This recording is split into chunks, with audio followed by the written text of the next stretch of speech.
Good afternoon, everybody. We in the Coalition for Revolution want to use this chance to tell the whole world that the case of Tunde Abass is a very symbolic one, because it also shows that the Nigerian ruling class is using the police force to do everything to get back to all the NSAS campaigners.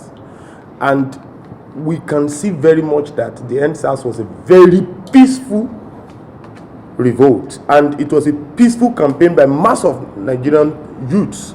And since when the Nigerian ruling class committed the Lekki massacre, the Obigbo massacre, and a lot of other actions that impeded the continuation of the NSAS revolt, we have seen the Nigerian ruling class doing everything to get back at the youths, doing everything to disrupt the civil space, doing everything to make sure that nobody has the freedom of speech, the freedom of association, the freedom of opinion.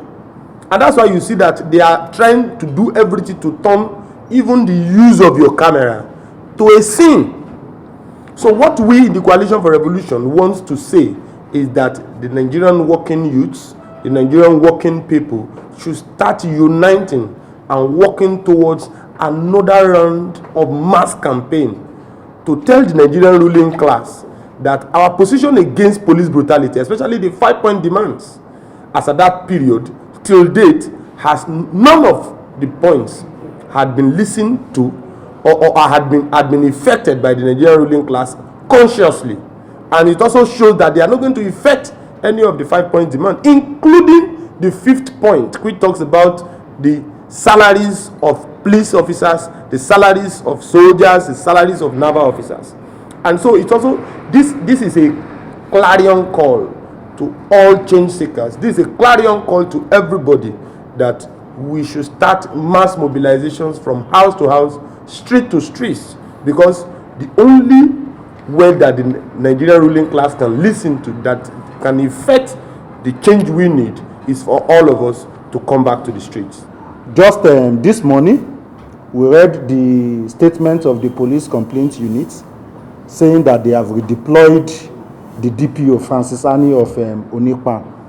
We want to make it very bold that we were so surprised that Tunde Abass, that was badly tortured, brutalized and dehumanized, and all the justice that he could get from the police unit is redeployment. And to our own information, he was even redeployed to the headquarters, which is a promotion on our own side. So they are rewarding justice with injustice. And we want to make it very bold that this case will not be like the previous cases. The same police did say on February 13th, when the likes of Sonia Olujuwon and others, Macaroni and others were protesting the Lekki toll gates.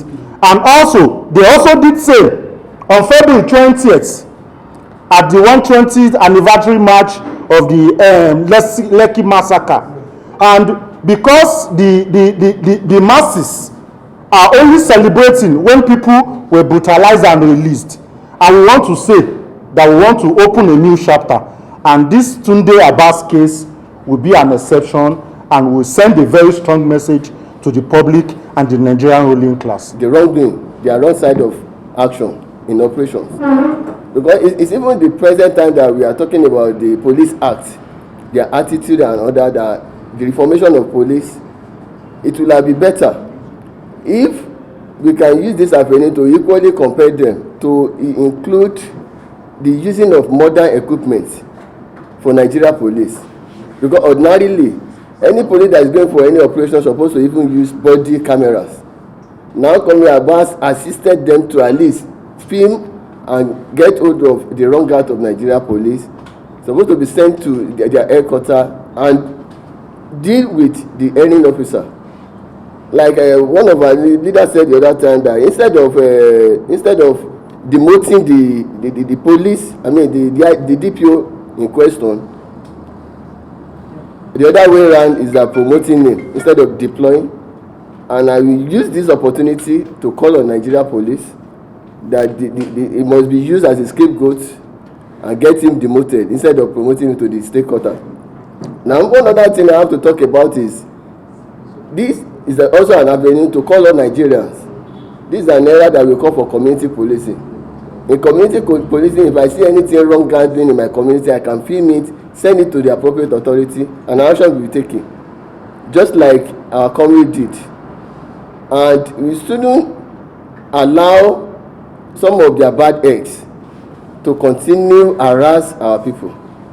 We shouldn't allow them to continue intimidating our people, like what they said in his account, that the people have to say, "I will kill you." It's an odd word from a senior officer as that. So I will equally use this opportunity for every one of us to come together. A reformation of police is not on paper. This time around, we have to take it upon ourselves. Whenever we see any injustice from the police, brutality and harassment, we should continue to film it and send it across. One point, which is that first and foremost, since 20th of October, when the Nigerian ruling class brutally brought down the NSAS protests, nothing has fundamentally changed in terms of either meeting the demands of that movement in any way, or even remedifying the ease in the police system. After 20th of October, they instituted some state panels of inquiry, but to date, those panels of inquiry have not demonstrated any seriousness to meet the demands or aspirations of reforming police brutality.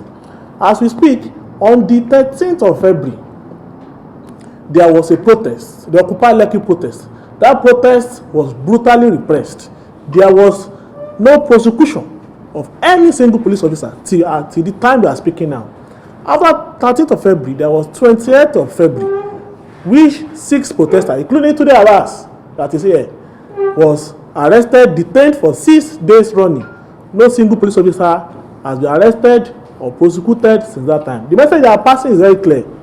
The regime, this regime is not abating in terms of repression, in terms of brutality, in terms of oppression. And we also not relent in terms of resistance. We are calling on all NSAS protesters all across the country to be prepared for a second round of another NSAS mass movement. And this time around, I want to put it very clear. In fact, the victims of the Lekki shooting, no compensation for them whatsoever till as we speak. In fact, in terms of those who are even shot dead at Lekki shooting, their bodies have not been released by the Nigerian police force. In fact, Tunde Abass was told in custody that they deleted so many souls at Ikorodu road. Those bodies of those souls have not been released to their bereaved families. What the message we are putting across now is that we are resuming and returning back to the barricades. The president and commander-in-chief of armed forces of Nigeria should take proper notice. That's Major General Muhammadu Buhari, retired. He should not be on a sleeping piece. This resistance is going to resume as fast as possible, and that is just the message. The Inspector General of Police should not also, be having a good night rest, because we are returning back to the barricades. Now, I want to make our demands very clear. Number one is that we are demanding the immediate dismissal and prosecution of the divisional police officer in charge of Olympian Police Station and also Pedro Police Station. We are demanding the immediate dismissal from the Nigerian Police Force and immediate prosecution. Number two is that we are demanding the immediate resignation of the Commissioner of Police of Lagos State, and there is a basis for that. CP Akim Odumosu has done his worst. On the 13th of February, he was on ground to dispense repression for 40 protesters. On the 20th of February, the same thing. He monitored the detention of 6 persons, including Tunde Abass. We have had enough of him. We are demanding his immediate resignation as fast as possible. Number 3, we are demanding the immediate resignation of the Inspector General of Police himself. He's occupying that office illegally. Yes. his tenure has elapsed. Yes.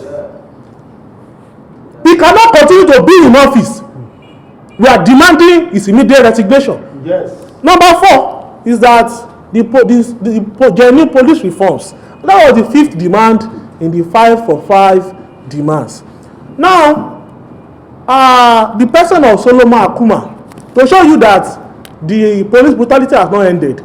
In fact, SARS has not ended. SARS is alive, well, kicking, eating rice, eating amala, and eating, chicken. As we speak, SARS facility at Adediji Adele, Freaky Daddy was even freed at that place. He was freed of all his it sounds funny, but it's serious. He was freed by SARS. SARS has not ended and will not also end our resistance. Before we finally round up, I don't know if there is any question. I don't know questions. Do we have any question for the media? Right? They don't have questions. I have one question for them. Oh, okay. Yes. There is the case of Pelumi Onifade, one of Who's a journalist? A very young journalist. 20-year-old. I know that many of you journalists started journalism at that tender age too. Pelumi was just about 19 to 20-year-old. 19 years. He had filmed a member of the House of Representatives at Abule Egba and Limosho area, Mr. Aboluwari, who was shooting directly at protesters, and we have on record that about 3 persons were killed at Abule Egba. That's on the eve of October 20. Till date, we don't know who killed Pelumi Onifade. The parents only know that he was killed and the body were at Ikorodu Mortuary. So I want to ask journalists that if nobody is talking from the press arena, what will happen to other journalists? That's my question. Thank you. They can't keep killing all of us. Killing journalists. He was killed October 27th. The question. We have answered in our affirmative. We are demanding for the body of Pelumi Onifade. The arrest of Mr. Boluwari. The arrest of that Honorable Boluwari. He should not sit in parliament. Now, all these demands, we are not just keeping them for lying low. We are picking up resistance again. We are giving notice that we are returning back to the barricades.